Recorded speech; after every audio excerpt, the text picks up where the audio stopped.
करोड़ों की जमीन पर कब्जा दिलाने को जगदीशपुर की बेरहम पुलिस ऐसी रफ्तार से चली कि रॉकेट भी पीछे छूट जाए। कुल्फी बेचने वाले गरीब को ड्रग डीलर बनाकर व एक अन्य समेत जेल भेजा गया था। पीड़ित महिला ने अपर पुलिस आयुक्त केशव चौधरी के ऑफिस में गुहार लगाई थी, जिसके बाद जांच में पूरा मामला सामने आया है। आगरा के जगदीशपुरा क्षेत्र में जमीन पर कब्जा कराने को दो परिवारों को जेल भेजने के मामले में तत्कालीन एसओ जितेंद्र कुमार, कब्जा करने वाले कमल चौधरी और धीरू चौधरी के खिलाफ डकैती का मुकदमा हुआ दर्ज। पुलिस ने रवि कुशवाहा को पुनः कब्जा भी दिलाया। जगदीशपुरा क्षेत्र में बोदला लोहा मंडी मार्ग पर बीएस कॉम्प्लेक्स के पास बेशकीमती 4 बीघा जमीन पर पुलिस की मिलीभगत से रातों रात कब्जा हुआ था। इस जमीन पर बने 3 कमरों में रहने वाले रवि कुशवाहा व शंकरिया कुशवाहा व चौकीदार ओम प्रकाश को 26 अगस्त को पुलिस ने गिरफ्तार कर गांजा बेचने के फर्जी मुकदमे में जेल भेज दिया। तीनों ने 9 किलोग्राम गांजा बरामद दिखाया गया।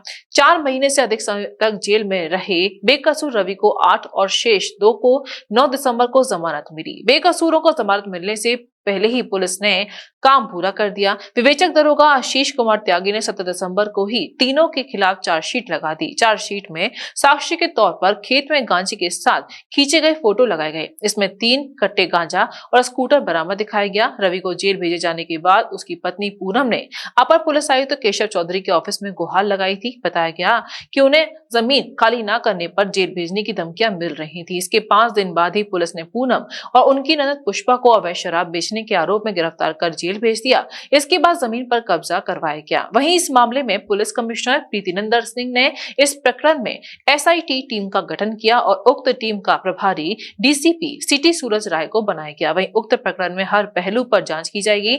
जो भी दोषी होगा उसके खिलाफ कार्रवाई की जाएगी।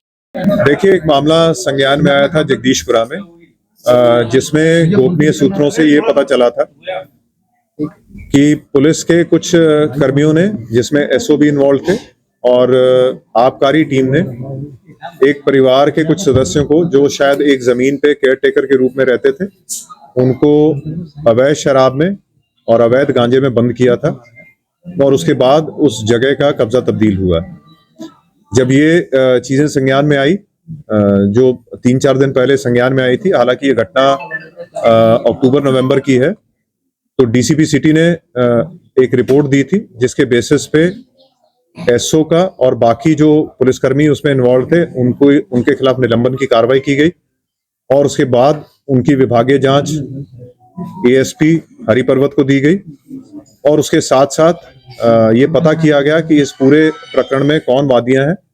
वादिया को बुला के जो उन्होंने तहरीर दी, उस तहरीर के बेसिस पे कुछ पुलिसकर्मियों के खिलाफ और प्राइवेट लोगों के खिलाफ मुकदमा दायर किया गया और जो परिवार वहां पे रहता था, जिसको वहां से हटाया गया था, उस परिवार को पुनः वहां पे विस्थापित किया गया है। और उसके अलावा जो भी उसमें लीगल प्रक्रिया करनी है, चाहे वो 145 सीआरपीसी की कार्रवाई हो, अगर आवश्यक होगी तो वो की जाएगी, अगर नहीं आवश्यक तो अन्यथा उस परिवार को वहां पे दोबारा से विस्थापित करवाया गया पुलिस के द्वारा। और जो भी इसमें पुलिसकर्मी इन्वॉल्व हैं या आबकारी विभाग के लोग इन्वॉल्व हैं, उनके खिलाफ विभागीय जांच करके उनकी जो भी उचित कार्रवाई, उनके खिलाफ सख्त से सख्त कार्रवाई है वो की जाएगी। और जो मुकदमा कायम हुआ और जो बाकी विभागीय जांच है, इसमें एक एसआईटी का गठन किया गया है, जो डीसीपी सिटी की अध्यक्षता में पूरी कार्रवाई करेगी और उस जांच के बाद अगर आवश्यक होगा और भी कोई मुकदमे कायम होने की आवश्यकता होगी तो वो मुकदमे भी कायम किए जाएंगे, चाहे वो उस टीम के खिलाफ हो जिन्होंने अवैध गांजा बरामद किया या उस टीम के खिलाफ हो जिन्होंने वहां से अवैध शराब बरामद की।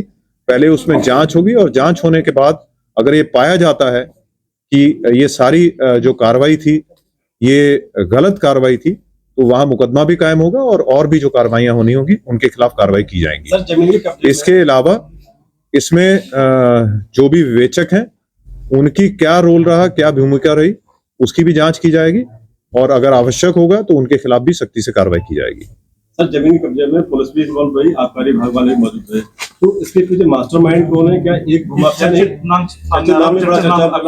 पूरा सिंडिकेट चलाया?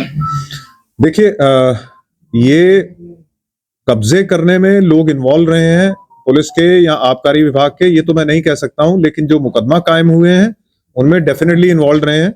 और उसमें कौन भूमाफिया या नहीं है, अगर जो वादिया ने जो नाम लिख के दिए हैं वो आप सबको एफआईआर की कॉपी एक दे दी जाएगी। अगर उसके अलावा भी नाम आएंगे तो बिल्कुल उनके खिलाफ भी सख्ती से कार्रवाई की जाएगी। जब हम डिपार्टमेंट के जो लोग हैं उनके खिलाफ कार्रवाई कर रहे हैं, तो जो भी इसमें भूमाफिया या कोई और इसमें इन्वॉल्व होगा उनके खिलाफ सख्ती से कार्रवाई होगी। सर आगे यदि इस तरीके का मामला सामने ना आए और तमाम इस तरीके के प्रकरण जमीन से संबंधित आते रहते हैं पुलिस के पास, तो क्या सर देखिए आगे क्या कार्रवाई बहुत क्लियर है कि कोई भी ऐसे जमीन के मामले जो भी डिस्प्यूटेड हैं उसमें पुलिस का कोई रोल नहीं रहता एक्सेप्ट कि वो यथास्थिति मेंटेन करे।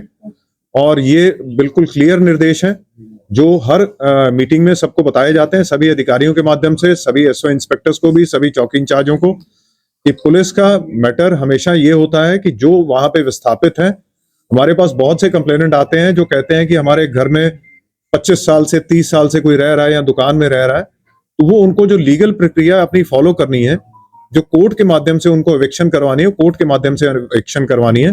पुलिस कोई ऐसा माध्यम नहीं है जिससे कोई किसी को एविक्ट करवा दे, चाहे कोई मामला कितना भी डिस्प्यूटेड हो, कितना भी कोई उसमें किसी को प्रॉब्लम हो, लेकिन उसका तरीका वही है कि उनको कोर्ट को अप्रोच करना होगा।